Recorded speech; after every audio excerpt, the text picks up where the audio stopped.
Gente, eu tenho certeza que você já escutou aquela expressão assim: os avós são pais e mães duas vezes.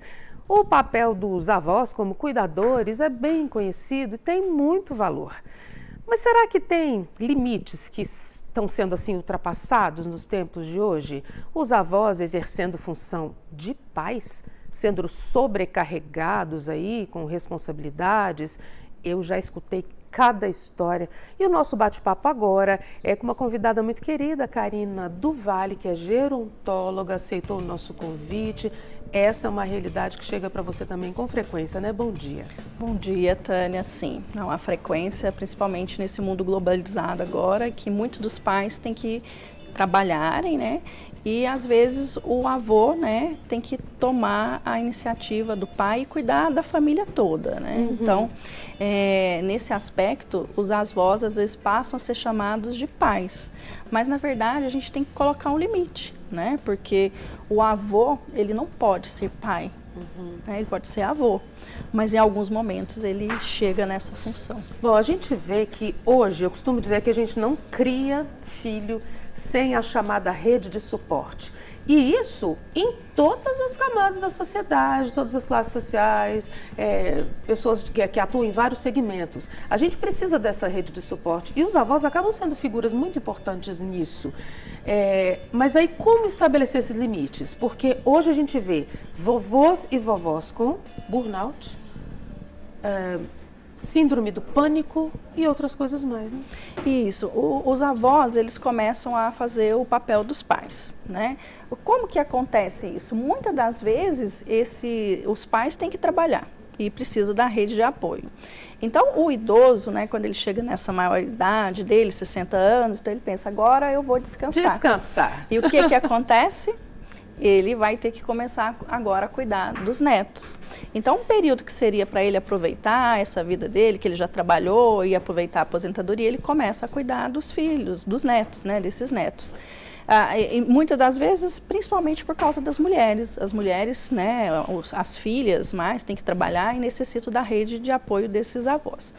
Com isso, o avô, ele passa a primeiro momento cuidar, né? Só um dia, dois, mas aí acaba que passa todo dia, todo fim de semana, e ele passa a não ter mais o quê? Um período para ele. Todo mundo tem que ter um tempo, né? A gente tem que ter o nosso tempo. Uhum. E quando a gente não tem o tempo, principalmente as pessoas que estão em casa, não tem esse tempo, né? Esses idosos, começa o estresse físico, esgotamento mental. Até, por exemplo, tá fazendo um café. Aí tem que acudir o menino. Aí esquece que o café está no fogo, né? Quantas pessoas que não esquecem.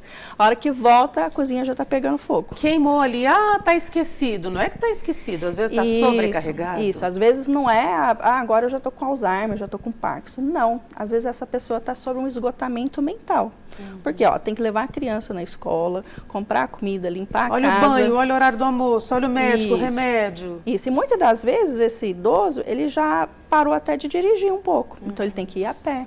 Né? Mas tem alguns idosos também que fazem isso com prazer, porque na jovialidade tinha que trabalhar muito, então às vezes não pôde aproveitar os filhos.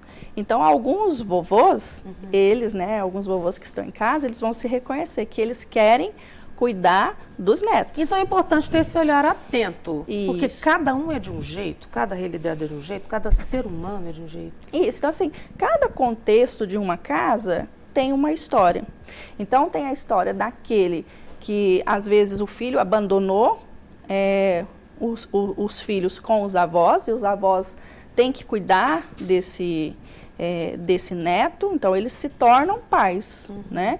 Outros que são avós que não tiveram a oportunidade de ser pais na juventude, então eles querem ser pais dos filhos, né? Assim, até confundi agora, né? Querem ser pais dos netos e interferem na criação de quem seriam os pais. Aí já é uma questão, hein? Pode gerar conflitos. Aí é um conflito, né? Porque aí eu sou avó, e aí eu vou querer colocar os horários meus. Uhum. E aí o menino que é seguir os horários do pai. Então, mas eu sou mãe desse menino, eu que estabeleço isso, mas o menino fica só com a avó? Mas também tem momentos que uma viagem pequena, os pais deixam com os avós.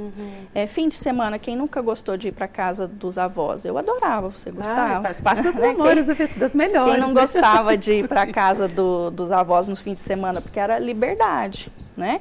Mas tudo tem que ser conversado, né? Colocar o limite, né? Na casa do vovô vai poder fazer, por quê?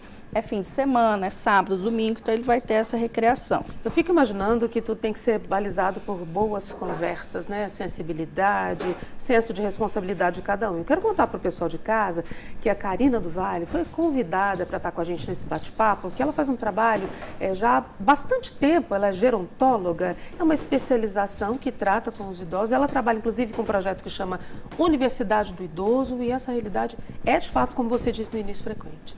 É frequente, é o que mais tem frequente hoje em dia, né? Ainda mais porque o recurso financeiro está ficando escasso. Então, até eu conto com o apoio da minha mãe para cuidar dos meus filhos, né? Eu Quem cuidei que não demais, cuida, sou tão né? grata. Papai levava para futebol, amava, cuidava, mas não pode superar, né, o limite. Não pode, por quê? Porque esse idoso, ele já vai ter os acometimentos da velhice. Né? Que, por exemplo, físicos e emocionais? Físicos e emocionais. O primeiro que começa a ser observado, né, nesse estresse, primeiro, tudo bem, tá tranquilo, vou cuidar, aquele divertimento. Depois cai na rotina. Tudo que cai na rotina, e esse idoso que está em casa agora e não se cuida, ele começa depois a ficar desligado. Então, assim, ele não vai querer arrumar a casa, deixa até a criança para lá. Então, tem horas que ele nem vai querer comer, então perda de apetite. Depois pode começar a ficar estressado, quebrar as coisas dentro de casa, de raiva mesmo, né? Porque a criança está numa idade. Ele está numa idade que quer descansar. A gente está nos extremos, né? Isso. Na idade do gás total. E a criança, ela tem muita energia, né? Né? Eu tenho duas crianças, uma de 8 e uma de 10. A energia delas são diferentes. Mas hoje também existe um limite que os avós, as crianças hoje têm um pouquinho mais de entendimento, assim. Existe conversa, né? Então, se o avô souber conversar com a criança, principalmente esses que cuidam diariamente, né? Pode combinar. Eu tenho idosos na Universidade Amiga da Pessoa Idosa que eles levam os netos para as atividades. Então, tem hora que eles chegam lá para as atividades com os netos. Então, a gente vai fazendo isso. Já vai levar o netinho? Tudo bem. Mas tem momentos que não tem como. Não tem como. Né? E a gente precisa respeitar o direito desse idoso, existe legislação para isso, tem que ter sensibilidade dos filhos, dos familiares. Quero encerrar essa conversa com a Karina só pedindo contato. Como que as pessoas podem conhecer mais o projeto da Universidade Amiga do Idoso? Tem cada projeto, gente. Eu sou apaixonada pelo trabalho que essa turma faz. Como acessar esse serviços? Esse ano a gente encerrou as turmas, então em fevereiro do ano que vem, né, quem tiver em casa e tiver interesse, a gente vai estar abrindo uma nova turma. Aí a gente abre uma pré-inscrição. Eles vão passar por uma triagem com a equipe de enfermagem, a gente vai fazer todos os testes psicológicos, tudo isso. E o canal? Aí o site da UFO. O site da UFO. Isso, Comunica UFO. A gente vai soltar lá. Comunica UFO, procurar lá, Universidade Amiga do Idoso. Isso. Obrigada, Karina, pelo valioso tempo aqui com a gente no Manhã Total. Eu que agradeço. Muito obrigada. Volte outras vezes. Claro, um prazer.